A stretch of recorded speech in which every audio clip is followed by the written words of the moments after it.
So you've probably seen videos or images floating around TikTok or even YouTube. It's the new guy in the show, the next episode in the series, episode 6, I believe we're on. But who is he and why is he such a big deal? Why is everybody talking about him? And he's one of the most tragic characters that we're going to see in the entire series.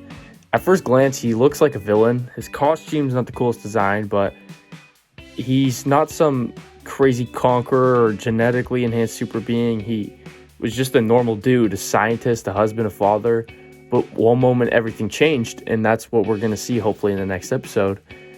And Scott Duvall was his real name before he became something else. He worked at the Pentagon, and he had a beautiful wife, a son, a sister named Jessica, and he loved Jessica. She was young, bright, and had big dreams, but then became Omni-Man and Invincible's battle.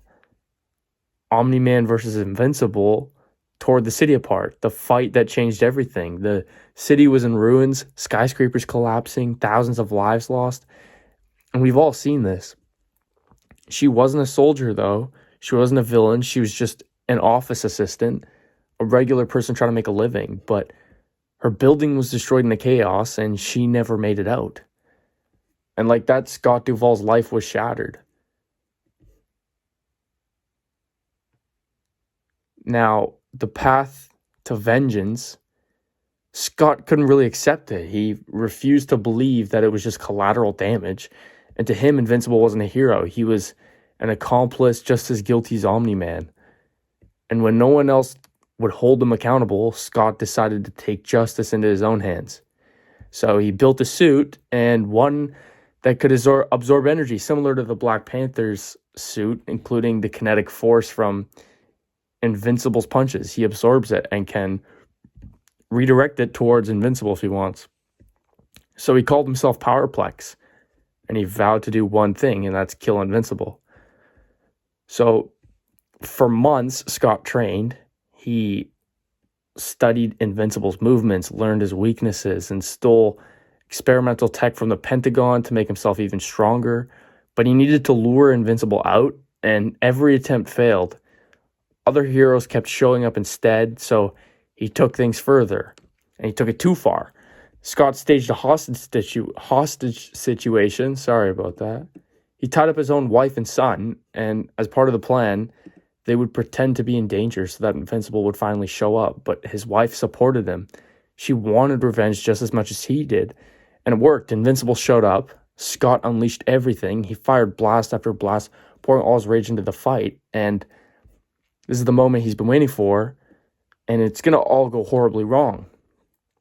And the reason this is going to be so great is because of the person who's voicing him, which is what I was talking about earlier. It's going to be Aaron Paul, who voices Jesse in Breaking Bad, and I feel like this is going to be amazing.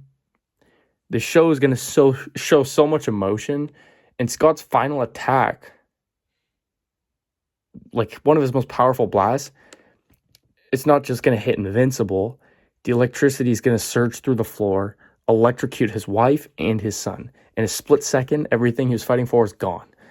Scott collapses. He wasn't a hero. He wasn't a villain. He was just a broken man crying at the remains of his loved ones that he murdered. Invincible could have left him there. He could have walked away, but instead he visited Scott in prison. And Scott, he still wanted revenge. He still blamed Invincible, and now he blamed Invincible for killing his family, even though it was him. He looked Invincible in the eyes and swore, "One day I'll find you, and I'll find a way to kill you." But deep down he knew the truth, that he already lost everything, and there's nothing to gain from killing him. Now, is Powerplex going to be an amazing episode next episode?